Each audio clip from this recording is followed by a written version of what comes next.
প্রিয় সুধী, যে যেখান থেকে দেখছেন দেশ ও প্রবাসের সকলকে সাদর আমন্ত্রণ জানাচ্ছি। প্রবাস থেকে বলছি অনুষ্ঠানের আরো একটি পর্বে। আজকে আমাদের সাথে শ্রদ্ধাভাজন মেহমান আছেন জনাব হাসান আমজাদ খান, আপনাকে স্বাগত জানাচ্ছি। আছেন জনাব সাইফুল ইসলাম, স্বাগত জানাচ্ছি আপনাকেও। কেমন আছেন আপনারা? জি, ভালো আছি। আপনাকে অনেক ধন্যবাদ আবার আমন্ত্রণ জানানোর জন্য। আপনার দর্শকদের জন্য আমাদের শুভেচ্ছা এবং ভালোবাসা। জি, ধন্যবাদ। আহ, কারণ ভাই আপনাকে অনেকদিন পরে আপনার সাথে সাক্ষাৎ, এবং একই সাথে আপনার দর্শক শ্রোতাদেরকে শুভেচ্ছা ও ভালোবাসা। অসংখ্য ধন্যবাদ দুইজনকে। প্রিয় দর্শক, আমরা পুরো সময়টা ধরে আমাদের এই দুইজন বিশেষ মেহমানের সাথে আড্ডায় থাকব। আজকের বিষয়বস্তু আমরা যেটি নিয়েছি সেটি হলো জাতিসংঘের রিপোর্ট, আয়নাঘর এবং ঐক্যমত্য কমিশন। এই তিনটি ব্যাপারে মূলত আমাদের আলোচনা হবে। আমি একেবারে প্রথমেই যাব জনাব হাসান আমজাদ খান আপনার কাছে। জাতিসংঘের রিপোর্টের ভিত্তিতে আহ, আমরা যেই জবাব পেলাম, সেই জবাবের প্রেক্ষিতে মাত্র একদিন আগে হয়ে গেল, 2 দিন আগে হয়ে গেল ঐকমত্য কমিশনের বৈঠক। এই দুয়ে মিলে আসলে কি ফলাফল আমরা পেতে যাচ্ছি? সামনে কি আসছে? থ্যাংক ইউ আপনাকে। অনেক ধন্যবাদ আবারও, এবং আপনার দর্শক শ্রোতাদের জন্য আমাদের শুভেচ্ছা জানাচ্ছি। আমি প্রথমে আপনার জাতিসংঘ রিপোর্টের কথা বলি। এটি হলো মানে এই বিশ্বে ক্রিমিনাল অ্যাক্টিভিটির জন্য সর্বোচ্চ তদন্ত সংক্রান্ত একটা কমিশন। তারা রিপোর্ট যদি করে তাহলে সেটার মূল্য number one in the world. এরপরে আর কোনো তদন্ত করার কোনো দরকার নেই। তো এই ধরনের বিশ্বে সাধারণত তারা সব জায়গায় এগুলো করে না। আমি ডক্টর ইউনূস মহোদয়কে এ বিষয়ে ধন্যবাদ জানাতে চাই যে উনি ইন্ডাকশন হওয়ার কিছুদিন পরেই জাতিসংঘকে উনি অনুরোধ করেছিলেন, হাই কমিশনারকে, যে এই ফ্যাক্ট ফাইন্ডিংস করে একটা তদন্ত রিপোর্ট করার জন্য। অত্যন্ত দূরদর্শী পদক্ষেপ এটি। যেন বাংলাদেশে কেউ যদি এটা করতে যেত তাহলে অনেক আপনার প্রশ্নের সম্মুখীন হতো নানা কারণে। আমাদের স্বভাব ভালো জিনিস হলেও আমরা যে কোনো ভাবে প্রশ্ন করে ফেলি।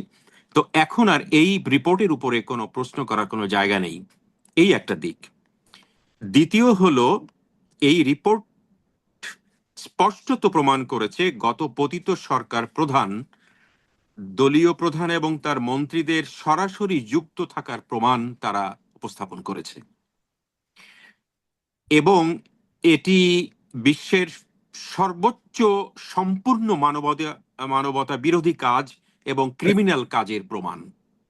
এবং একটা জিনিস, যে এই এই ঘটনার ফলে জাতিসংঘের রিপোর্টের ফলে কিন্তু এখন অন্যান্য যে বড় বড় সংস্থাগুলো আছে, তারাও কিন্তু এই রিপোর্টটাকে ফলো আপ করছে, এবং তারা এই রিপোর্টের ভিত্তিতে বা এর কাছাকাছি রিপোর্ট প্রকাশ করছে। অনেকে আবার বাংলাদেশে আসতে চাচ্ছে।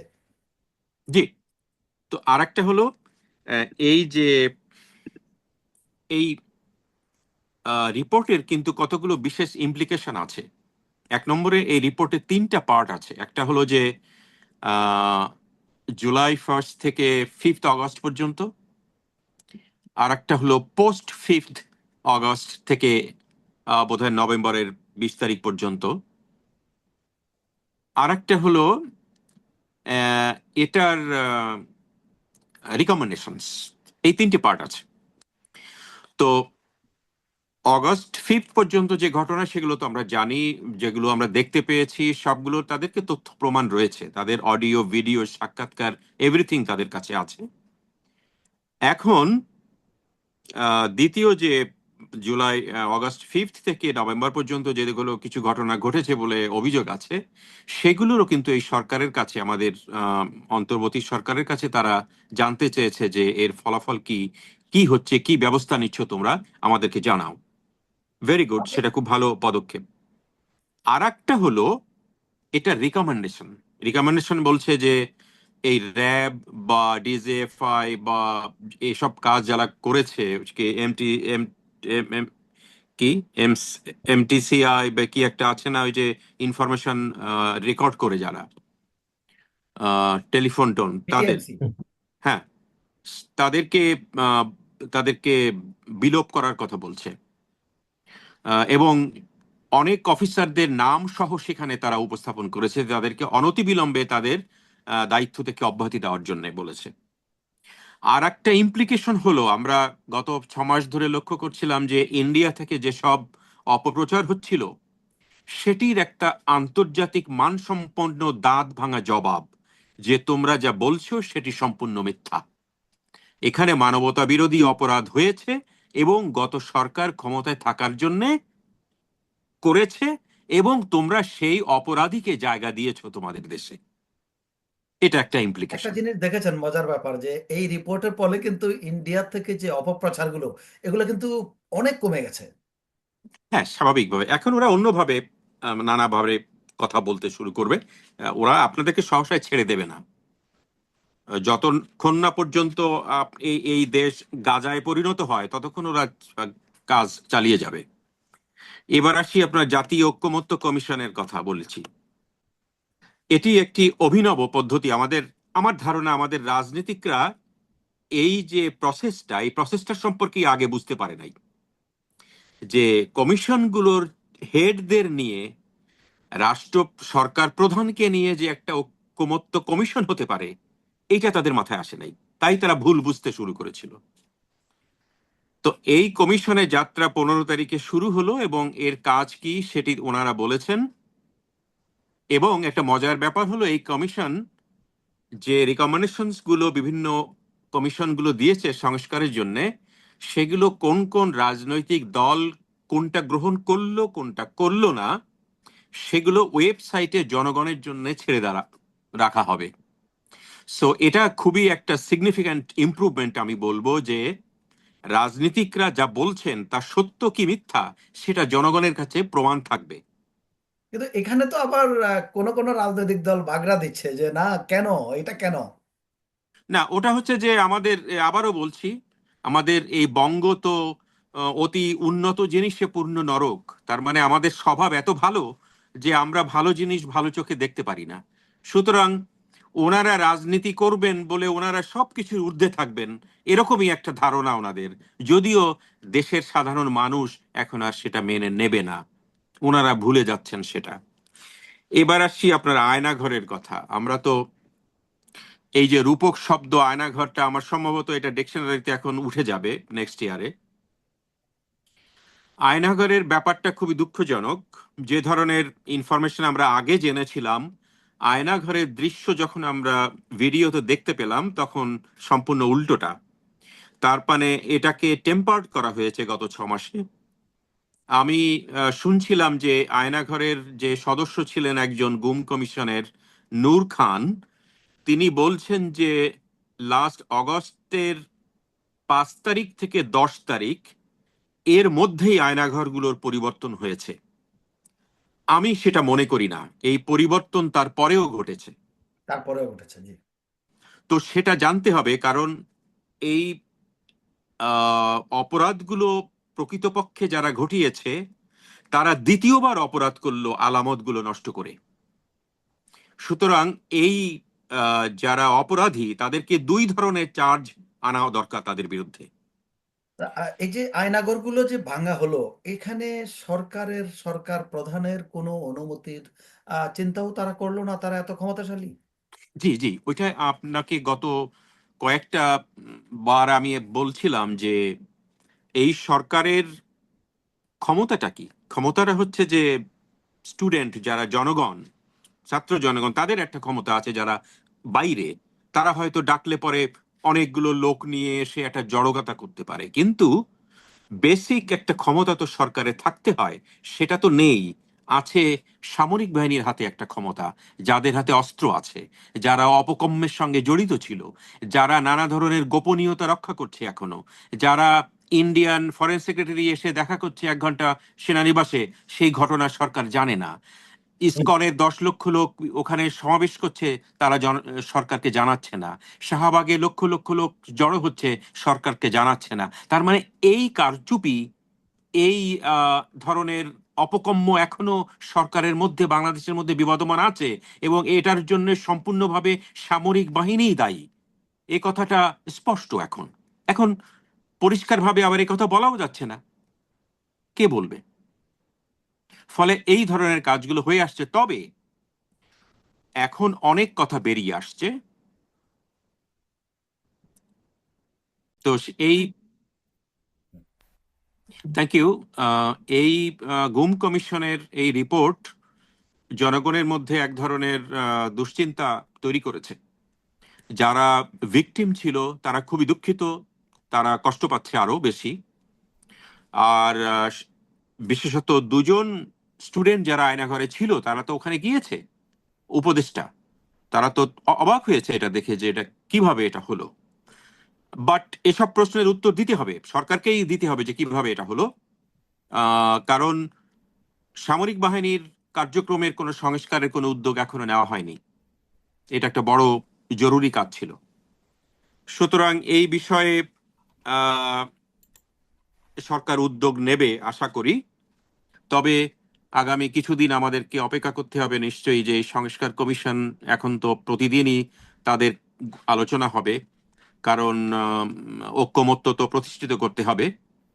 আমি লক্ষ্য করেছি যে এই সংস্কার কমিশনের আহ, কাজের মধ্যে রাজনৈতিক দলগুলোর দুটো প্রশ্ন আছে। একটা হলো যে এই যে আহ, কি বলে জুলাই ঘোষণা দেওয়া নিয়ে, এবং এই যে তাদের এই প্রমাণ থাকবে, দালিলিক প্রমাণ থাকবে ওয়েবসাইটে, সেটা নিয়ে তাদের ভেতরে এক ধরনের মনোবেদনা আছে। তো আশা করি তারা দেশের মানুষের কথা বিবেচনা করে একটা নতুন বাংলাদেশ গড়ার কথা চিন্তা করে শুধু ক্ষমতায় যাওয়ার কথা না ভেবে তারা দেশের কথা ভাববেন, এটি আমি আশা করি। অনেক অনেক ধন্যবাদ। যাব প্রফেসর সাইফুল ইসলাম আপনার কাছে। আপনি কি মনে করেন যে এই যে ঐকমত্য কমিশন এর প্রস্তাবনা অনুযায়ী এবং জাতিসংঘের রিপোর্ট অনুযায়ী আহ, সামনে ভালো কিছু হতে যাচ্ছে বাংলাদেশে, বাংলাদেশের রাজনীতিতে?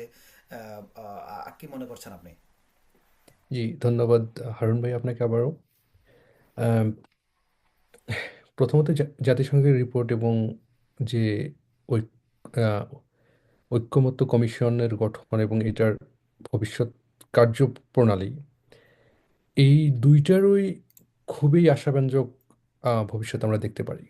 প্রথমত হচ্ছে জাতিসংঘের যে রিপোর্ট, এটা তো একটা দালিলিক প্রমাণ এবং এটা হচ্ছে এক্সিস্টেন্সিয়াল প্রমাণ। এইটার গুরুত্ব কতটা, এইটা আমরা বুঝতে পারি কিভাবে, যে এটার international acceptance. Not only that, আমাদের দেশে যদি খেয়াল করেন, দেশে বিদ্যমান রাজনৈতিক দলগুলো এবং পতিত আওয়ামী লীগ, তারা যদিও এইটা নিয়ে কিছু প্রশ্ন উত্থাপন করলেও তারা কিন্তু এইটার সম্পূর্ণ বিরোধিতা করতে পারে নাই, মানে করেনি। তার মানে এইটার একটা অ্যাকসেপ্টেন্স আছে টু এভরিওয়ান, টু এভরি দল। সুতরাং সেখান থেকে বলা যায় এইটার একটা গুরুত্বপূর্ণ ডকুমেন্ট। এইটার ওপর ভিত্তি করে বা এইটা থেকে এটাকে বিস্তৃত করে বিচার কার্যক্রম কতটুকু প্রভাবিত হবে, কতটুকু বাস্তবায়ন হবে, সেটা সময়ের ব্যাপার। আমাদের বিচারিক ব্যবস্থা নিয়ে অনেক প্রশ্ন আছে, সেগুলো উপেক্ষা করে সঠিকভাবে বিচার পদ্ধতি, বিচার কার্যক্রম কতটুকু সামনের দিকে এগিয়ে নিয়ে যেতে পারবে এই সরকার বা ভবিষ্যতে যারাই আসুক, সেইটা বিবেচনা বাইরে রাখলেও এইটার গুরুত্ব অপরিসীম। কারণ এইটা আর মুছে যাচ্ছে না। এবং এখানে আম, তাদের বর্ণনা অনুযায়ী এখানে খুবই স্পেসিফিকভাবে ব্যক্তিগত পর্যায়ে কিছু প্রমাণ আছে তাদের কাছে, যদিও তারা সেগুলো ডিসক্লোজ করেনি। তারা বলছে যদি কেউ মনে করে বিচার বিভাগ বা অন্য কেউ বা আন্তর্জাতিক অপারেট ট্রাইব্যুনাল, তাহলে তারা এগুলো অনুমতি সাপেক্ষে এগুলো তাদেরকে হস্তান্তর করবে। সুতরাং এখানে খুবই মানে মানে প্রণিধানযোগ্য কিছু প্রমাণ তাদের হাতে আছে যে এই সুগত সরকার দেশে যে অরাজকতা করেছে, যে হত্যাকাণ্ড করেছে, যে মানবিক বিপর্যয় ঘটিয়েছে দেশের মধ্যে, সেগুলো যে প্রমাণিত এবং এগুলো যে মানে অকাট্য সত্য, সেটা নিয়ে কারো কোনো সন্দেহ নাই। এবং আম, দেশের একজন জনগণ হিসেবে অবশ্যই আমার দাবি এবং সকলের দাবি এটার যথাযথ বিচার হওয়া। একটা দ্বিতীয়ত জিনিস দেখেন, আপনার কাছে একটা জিনিস একটু sure, জানতে চাই, সেটা হলো বলা হচ্ছে যে ব্রিগেডিয়ার আমান আজমি, ওনাকে এয়ার কন্ডিশন দেয়া হয়েছিল, ওনাকে কার্পেট দেয়া হয়েছিল, এবং ওনাকে বালিশ সহ সোফা এবং বেড দেয়া হয়েছিল ওনার জায়গায়, যাতে করে উনি মুক্তি পেলে সেগুলো উনি বলতে পারেন এবং অন্যরা তার কথা বিশ্বাস করবে। এ ধরনের বেশ কিছু কিছু ভিডিও এবং কোশ্চান কিন্তু বের হয়েছে। আপনার এই ব্যাপারে কিছু জানা আছে কিনা? প্রথমত হচ্ছে আমি মানে ব্যক্তি স্পেসিফিক কোনো কথা বলতে পারি না, আর এই বিষয়ে আমার জানাটাও নাই প্রথমত। সুতরাং এই বিষয়ে আমার কাছে মনে হয় যে কোনো কথা বলাটা ঠিক হবে। হ্যাঁ।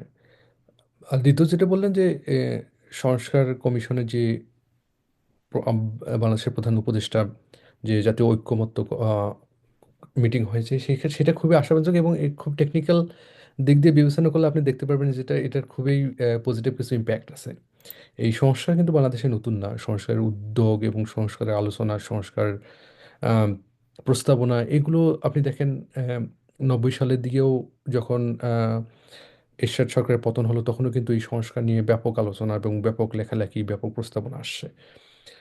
111-এর সরকারের সময় অনেক কথাবার্তা আসছে, কিন্তু সেগুলো আমাদের দেশে কখনোই বাস্তবায়ন হয়নি। কিন্তু আমরা এবারে এমন একটা জায়গায় এসে দাঁড়িয়ে আছি, যেখান থেকে আমরা দেখতে পাচ্ছি যে বাস্তবায়ন হওয়ার সম্ভাবনা আছে। এবং আপনি টেকনিক্যাল দিক দিয়ে যদি বিবেচনা করেন, হাসান আমজাদ ভাই অলরেডি যেটা বলছে যে যদি কোনো দল কোনো বিষয়ে ঐক্যমত্যে না পৌঁছায় বা ভিন্ন কোনো মত প্রকাশ করে, অবশ্যই তারা করতে পারে, সেটা তাদের অধিকার। প্রত্যেক দলেরই, প্রত্যেক মানুষের অধিকার আছে। তো সেগুলো পাবলিকলি ওপেন করা হবে, যাতে করে বুঝতে পারে মানুষ কোন দল কোনটা চায়, কোনটা চায় না। এবং এটার একটা ইম্প্যাক্ট আমার কাছে মনে হয় যে যারা রাজনীতি করে, যারা ভোটের রাজনীতি করে, ভোটের সময় এটার একটা ব্যাপক প্রভাব এই ভোটে পড়বে। এবং তার মানে কি, দেশের ভবিষ্যৎ এটার উপর অনেকটা নির্ভর করতেছে। আর একটা ব্যাপার আপনি যদি খেয়াল করেন, দেখবেন যে টাইম লাইনটা, এই ফেব্রুয়ারির 15 তারিখে তৈরি কমিশন গঠন করা হলো, 6 মাস সময়, অগাস্টে যাবে, তারপরে হাতে 3 মাস সময় থাকবে সরকারের নির্বাচন দেওয়ার মতো। খুবই ইন্টারেস্টিং একটা টাইম লাইন। এবং আশা করি এই 6 মাসের মধ্যে এই সংস্কার কমিশন দলগুলোর সাথে বসে একটা জায়গায় সমঝোতায় আসতে পারবে। আরেকটা আমি জিনিস এখানে উল্লেখ করতে চাই, যেটা আসলে আহ, এগুলোর মধ্যে নাই, সেটা হচ্ছে হাসান আহমেদ ভাই বলছেন যে বাংলাদেশ সেনাবাহিনী বা বাংলাদেশ সামরিক বাহিনীগুলোর সংস্কারের কথা।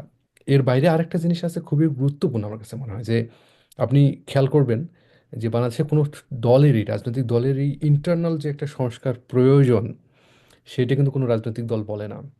তার মানে আপনার হচ্ছে যে একটা জিনিস আপনি একজনকে দেবেন, একজন বডিতে একটা ডিজিজ হলে সেই বডিতে একটা ট্রিটমেন্ট করবেন, সেটা রিসিপ্টর নেওয়ার মতো তো একটা ক্যাপাবিলিটি থাকতে হবে বডি, তাই না?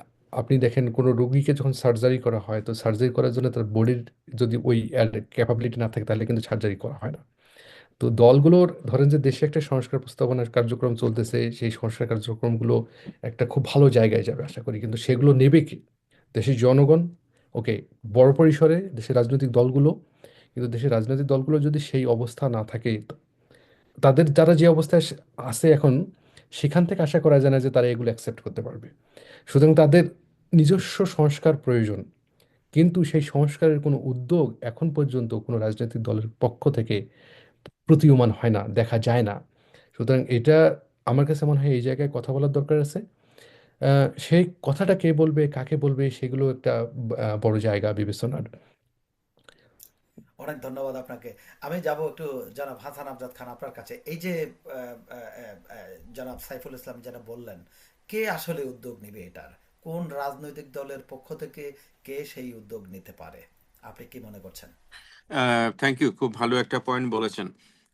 এটা আমি দেখছিলাম মাহমুদুর রহমান মান্না বলছিলেন ওই মিটিংয়ে যে এই যে উদ্যোগ, ঐক্যের উদ্যোগ, এটা আহ, কে নেবে, কিভাবে এটা বাস্তবায়ন হবে। উনি বলছেন যে আমরা সব সময় তো আমাদের চিন্তা হলো একজনের উপরে চেয়ে থাকা। গত সরকার, তার আগের সরকার, সব সময় আমাদের ওই একজনের দিকে চেয়ে থাকা। তো আমরা সেই একজনের উপরেই চেয়ে থাকবো, ডক্টর মোহাম্মদ ইউনূস, উনি আমার শিক্ষক, উনি এই উদ্যোগটা নেবেন কিন্তু আমি চাই, উনি বলছেন, মাহমুদুর রহমান মান্না বলছেন, আমরা নিজেরা যদি রাজনৈতিক দলগুলো ঐক্যমত্য হয়ে একটা উদ্যোগ নিয়ে ওনাকে বলতে পারতাম যে আমরা এইটা গ্রহণ করেছি সিদ্ধান্ত, আপনি এটা বাস্তবায়ন করার ব্যবস্থা করেন। তো সেটা হলে খুব ভালো হতো, আমি নিজে ব্যক্তিগতভাবে সেটা মনে করি। যদি রাজনৈতিক দলগুলো দেশের কে ভালোবাসে, জনগণের উপরে বিশ্বাস রাখে, তাহলে তারা নিজেরা এই কাজগুলো তো ওরা এত বছর ধরে করে আসছে, বলে আসছে যে আমরা ভালো নির্বাচন চাই, আমরা ভালো জনপ্রশাসন চাই, ভালো পুলিশ প্রশাসন চাই, জবাবদিহিমূলক বিচার ব্যবস্থা চাই। তো সেগুলো নিয়ে ওরা ভালো জানে, কিন্তু এখন ওরা চুপচাপ আছে। ওরা কিন্তু নিজেদের মধ্যে কোনো সংস্কার করবে না। এই যে আপনি খুব ভালো একটা কথা বলেছেন, যারা সংস্কারের কথা বলেছে ইতিমধ্যে তারা কিন্তু ছিটকে গেছে। মাহমুদুর রহমান মান্না তার একজন, যেমন আন্দালিব রহমান পার্থ তার একজন। তারা কিন্তু মূল দল থেকে ছিটকে গেছে, কারণ হলো তারা একটি চমৎকার একটা পন্থা তারা বের করতে চেয়েছে যেটা জনগণের কাজে লাগে। তো সেটা তো আসলে লাগেনি। এখন এই যে যে বলছে সেই কিন্তু ছিটকে যাচ্ছে। এখন যদি এই বড় দলের পক্ষ থেকে কেউ সেই সংস্কারের প্রস্তাবটা উঠায়, সেও কি ওভাবে আগের মতো ছিটকে যাবে? আমি দৃশ্যত যেটা দেখতে পাচ্ছি, বড় রাজনৈতিক দল বলতে তো এখন আপনি জাতীয়তাবাদী দলের কথা বলবেন। আমি দেখতে পাচ্ছি তাদের ভিতরে নিজের দলের মধ্যে সংস্কারের কোনো উদ্যোগ নেই, এবং তারা এ কথা বলতেও দ্বিধাবোধ করেন, জনসমক্ষে এ কথা তারা বলতে চান না। ওনারা সেই 30 বছরের কাহিনী বলবেন, ওনাদের নেতা এই করেছিলেন, ওনাদের নেত্রী এই করেছেন, ওনারা এতজন গুম হয়েছেন ইত্যাদি ওনারা বলবেন, যেটা স্বভাবতই এখন বলেন। আমি সাধারণত ওটাকে জিয়াবাদ বলেই দাম দিতে চাই। তো সেইগুলো ওনারা বলবেন। ওনারা বলবেন না কিভাবে চাঁদাবাজি বন্ধ করা যাবে, কিভাবে নমিনেশন বিক্রি টাকা দিয়ে বন্ধ হবে, নেতা নির্বাচন পদ্ধতি কি হবে, নেতাদের দলের টাকা পয়সার হিসাব কিভাবে হবে। এটা ওনারা বলবেন না। আমি আশা করি সেটা ওনারা কোনো বলতে পারবেন না। যদি বলেন তাহলে দেশের জন্য মঙ্গল হতো। এখন আর একটা সমস্যা। কথা হলো, জি। আর একটু শেষ করে দেই, জি। নতুন যে স্টুডেন্টরা যেটা করতে চাইছে, সেখানে তারা অনেক কথা বলছে যে আমরা আধুনিক রাষ্ট্র গঠনের জন্য আধুনিক দল গঠন প্রক্রিয়া তারা ফলো করবে। যদি সেটা তারা করে, তাহলে এই প্রচলিত দলগুলোর যে স্বভাব, সেটা থেকে একটু ব্যতিক্রমী হবে। জনগণ সেটার জন্য অপেক্ষা করছে নিশ্চয়ই। খুব সুন্দর বলেছেন, খুব চমৎকার কথা। আমি আবার একটু যাব আয়নাগরে। সে আয়নাগরে আমরা যতটুকু দেখছি যে এক একটা দেয়াল ভেঙে জানলাগুলোকে, গ্রিলগুলোকে এক জায়গায় রাখা হয়েছে। আবার বিভিন্ন জায়গায়, প্রায় সব জায়গায় আয়নাগরের সকল কক্ষ যেগুলো ইতিমধ্যে আহ, টেলিভিশনে এসছে, সবখানেই কিন্তু রং করা হয়েছে। এই রং করাটা কি তারা প্রধান উপদেষ্টার বীজের উপলক্ষে করলো, নাকি তারা আসলে আলামত নষ্ট করার জন্য করলো? এখানে আর একটু গভীরভাবে বলতে হয় যে তারা যে অপরাধগুলো করেছে, সেই অপরাধকে ঢাকার জন্য তারা এটা করেছে। এবং প্রত্যেকের কিন্তু অটোগ্রাফ ছিল যারা আয়নাঘরে ছিল, হ্যাঁ, ওয়ালে হ্যাঁ, ছিল, অটোগ্রাফ না, সেগুলোকে ঢাকার অ- জন্য। অটোগ্রাফ না, তাদের জীবনের কষ্টের শেষ চিহ্ন। সময়ের প্রচুর দুঃখ, বেদনা, কষ্টের কথা ওখানে লেখা ছিল। এগুলো জনসম্মুখে চলে আসবে সেই জন্যই পেইন্ট করা হ্যাঁ, হ্যাঁ, হয়েছে। অনেকের টেলিফোন নাম্বার ছিল, নাম লেখা ছিল, সব কিছু থেকে ওখানে জানা যেত, কিন্তু সেটা আর জানা গেল না। আপনি কি মনে করছেন এই অপকর্মের পেছনে যারা আছে, যে বা যারা যত বড়ই হোক না কেন, এই সরকার তাদেরকে বিচারের আওতায় আনতে পারবে?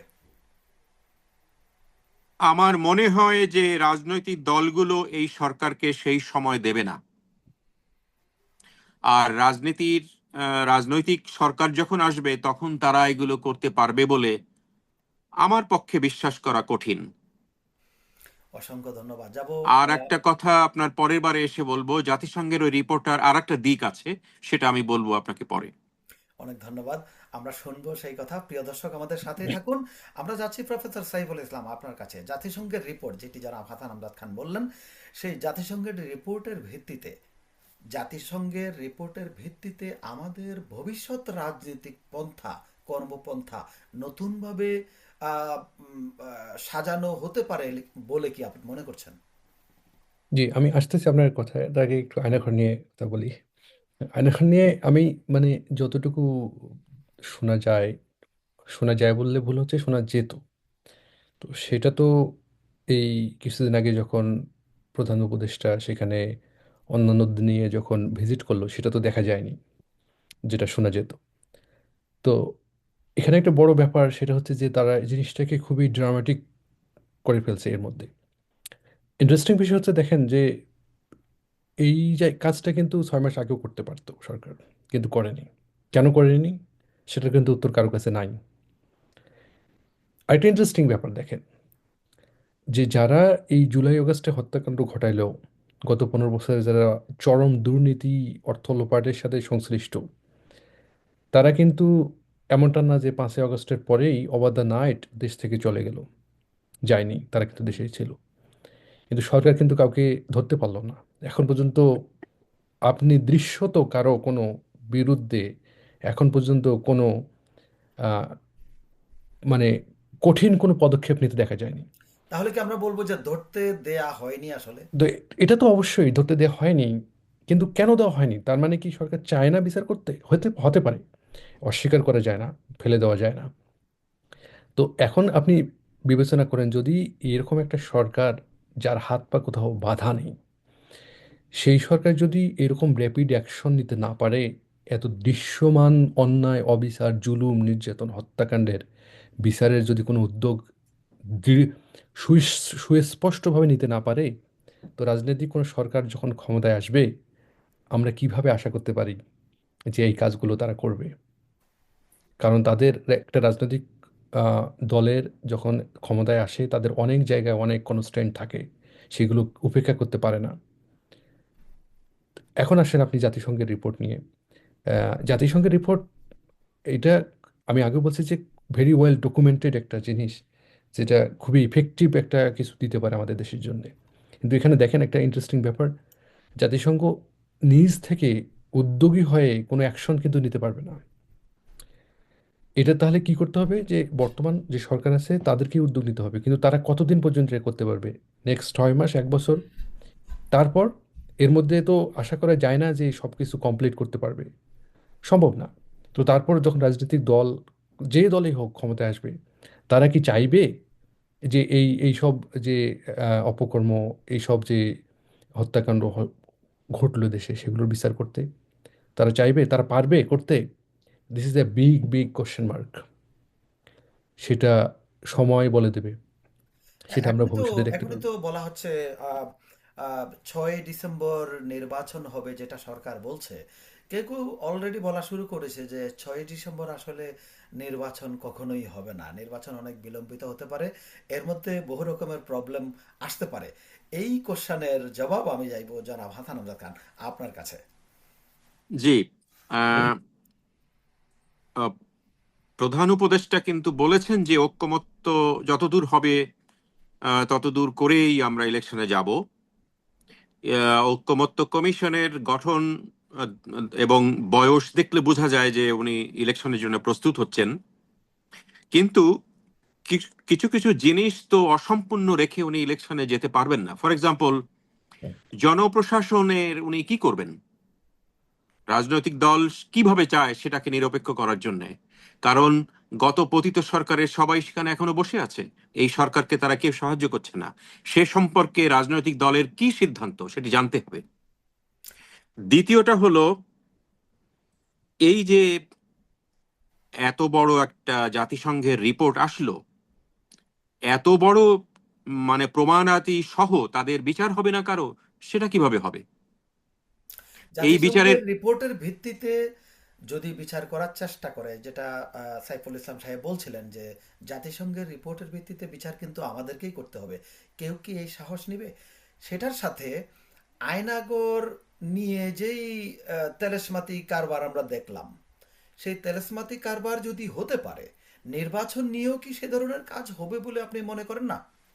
খুবই সম্ভাবনা আছে সেটা হতে পারে। কারণ এইসব রিপোর্টের মধ্যে যেসব লোকের নাম আছে যারা অর্গানাইজেশনে যুক্ত আছে, তারা এই গুম বা আয়নাঘরের এইসব আলামত নষ্টের সঙ্গে তারা জড়িত। সুতরাং ইলেকশন হওয়ার ক্ষেত্রে বা দীর্ঘমেয়াদী কোনো ঘটনা ঘটবে না এটা আশা করা খুবই ভুল হবে। সেগুলো সম্ভাবনা থেকেই যাচ্ছে। এরপরে আমি যেগুলো প্রশ্নগুলো বলছিলাম, আপনি ভুলে যাব বলার আগে, জাতিসংঘের এই report, report. This is an international report. on international crimes, on human rights and আপনার criminal activities. So international rules এ আছে ইন্টারন্যাশনাল ক্রিমিনাল জুরিডিকশন রুলস যেটা বলে যে এই ক্রিমিনালসরা যে দেশেই থাকুক না কেন, that third country or second country can start the trial of those people who wherever. ঠিক আছে? কাজেই এই ক্রিমিনালসরা যদি ইন্ডিয়ায় থাকে, যদি ইংল্যান্ডে থাকে, যদি একজন আছে শুনলাম ইয়েতে থাকে, কোথায় সাবেক পররাষ্ট্রমন্ত্রী কোথায় থাকে, সৌদি আরব বোধহয়। না না না না, একটা ইউরোপিয়ান কোনো কান্ট্রিতে থাকে, হুএভার, যারা যেখানে যেখানে আছে আন্তর্জাতিক আইনে আছে, সেই সব দেশ চাইলে তাদের বিচার করতে পারে। অবশ্যই আমাদের গভর্নমেন্টকে সেটা ইনিশিয়েটিভ নিতে হবে।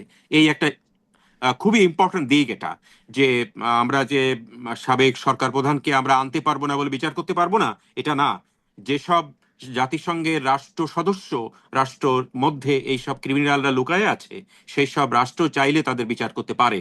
সুতরাং it is possible to try those criminals in anywhere in the world. আর একটা হলো যে যে প্রশ্নগুলো এই সরকারকে উত্তর না দিয়ে ইলেকশনে যাওয়া যাবে না, তার মধ্যে আর একটা হচ্ছে যে রাজনৈতিক দলগুলোর নেতৃত্ব নির্বাচন তথা এই যে নমিনেশন বাণিজ্য নিয়ে কি হবে সেটার প্রমাণ স্পষ্ট করে তাদেরকে বলতে হবে। চাঁদাবাজি, দখলবাজি, দুর্নীতি, নির্বাচন ব্যবস্থার ন্যূনতম কি সংস্কার করে ইলেকশনে যাবে সেটা বলতে হবে। জনগণ এটা জানতে চায়। বিচার বিভাগকে যদি আপনি কলুষ মুক্ত না করেন, তাহলে ইলেকশন হলে কেউ যদি কোনো অভিযোগ করে সেটার বিচার করবে কে? সুতরাং এই প্রশ্নগুলোর উত্তর দিয়ে তারপরে আপনাকে নির্বাচনে যেতে হবে। সুতরাং আমি বলতে চাইছি যে trial of the criminals, reforms of judiciary, public administration and আপনার পুলিশ ডিভিশন, তারপরে এই যে চাঁদাবাজি, তারপরে যে দখলবাজি, নমিনেশন বাণিজ্য, এগুলো সম্পর্কে স্পষ্ট প্রমাণ জনগণের সামনে হাজির করে ইলেকশনে যেতে হবে। তার আগে আমরা আমরা যাবো সেখানে, আমাদের 4 মিনিট সময় আছে। আরেকটা কোশ্চেন, এই যে যারা অলরেডি পতিত, তাদের কিন্তু বহু নেতাকর্মী অলরেডি পোল্টি দিয়ে বর্তমান সরকারের সাথে মিশে গেছে, আমরা সেটা দেখছি। আহ, অনেক ক্ষেত্রে মিশে গেছে, সেটা সচিবালয়ে আছে, সচিবালয়ের বাইরেও বিভিন্ন জায়গায়, ইভেন কি পুরো দেশে। আমাদের প্রধান উপদেষ্টা সেদিন বলেছিলেন যে আপনার গ্রামেও আছে। তা এইটার সমাধান আসলে কিভাবে হতে পারে? এখানে বোল্ড ডিসিশন নিতে হবে গভর্নমেন্টকে। আমি জানি না তারা পারবে কিনা। ইট লুকস লাইক দে আর একটা লুজ টাইপের। এই যে গত 3টে ইলেকশন হয়ে গেল, 3টে ইলেকশনে যারা ইলেকশন করেছিল, এসব ইলেকশন কমিশনার, যেসব ডিসি বিভিন্ন জেলাতে তারা কাজ করেছে, তারপরে যেসব এমপিরা এখানে ইলেকশন করেছে, এই সব প্রত্যেক লোকগুলোকে অ্যারেস্ট করা দরকার। They are the culprits and criminals. এদেরকে আপনি বাইরে রেখে কোনো ইলেকশন ভালো হতে পারে না। অসংখ্য ধন্যবাদ আপনাকে। যাব প্রফেসর সাইফুল ইসলাম আপনার কাছে। আপনি কি মনে করছেন জনাব হাসান আমজাদ খান যেগুলো বললেন, এর সাথে কি আপনি মোটামুটি একমত?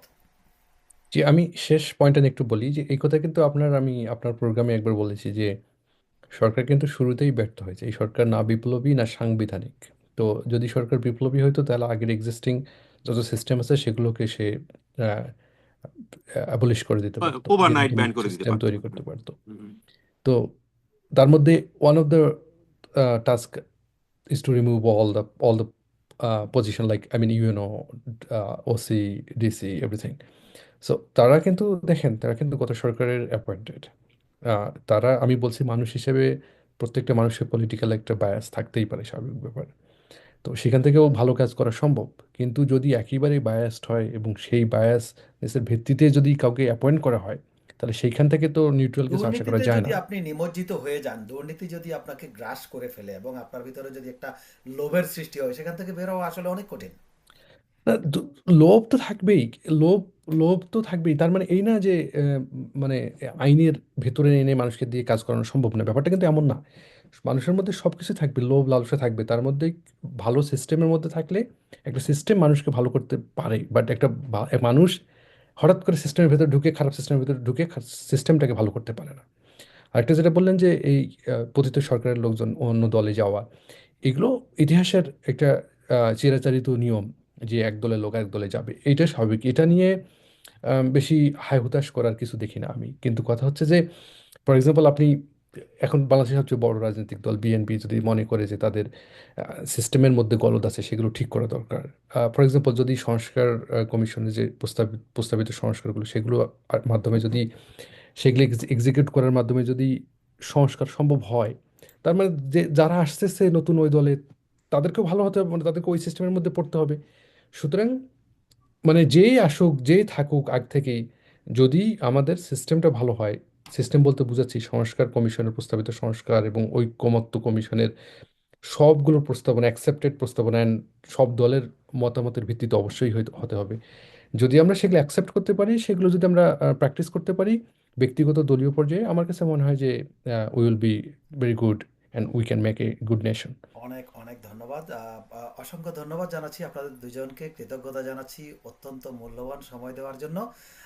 দেশের প্রয়োজনে, বাংলাদেশের প্রয়োজনে, বাংলাদেশের মানুষের প্রয়োজনে আশা করছি আপনাদের এই বক্তব্য আমাদের আমাদের তিনজনেরই, আমাদের বাংলাদেশের প্রিয় দর্শকরা অবশ্যই গ্রহণ করবে এবং আমরা একটি চমৎকার বাংলাদেশের অপেক্ষায় আছি এবং সেই বাংলাদেশ আমরা দেখতে পাবো অদূর ভবিষ্যতে। জাতিসংঘের রিপোর্ট, আয়নাগর এবং ঐকমত্য কমিশন নিয়ে আজকের ছিল আলোচনা এবং এই আলোচনায় উঠে এসেছে আসলে বাংলাদেশের অনেক কিছু। আমরা আশা করব আমাদের প্রিয় দর্শক শ্রোতা যারা আপনারা দেখছেন এই ভিডিও, আপনারা কমেন্ট করে জানাবেন আপনাদের কেমন লাগলো। আমরা সকলেই চাই আমাদের প্রিয় মাতৃভূমি সোনার বাংলাদেশ একটি সত্যিকারের স্বর্ণখচিত বাংলাদেশ হোক, সমৃদ্ধ হোক, অর্থনীতিতে সমৃদ্ধ হোক, মানবিক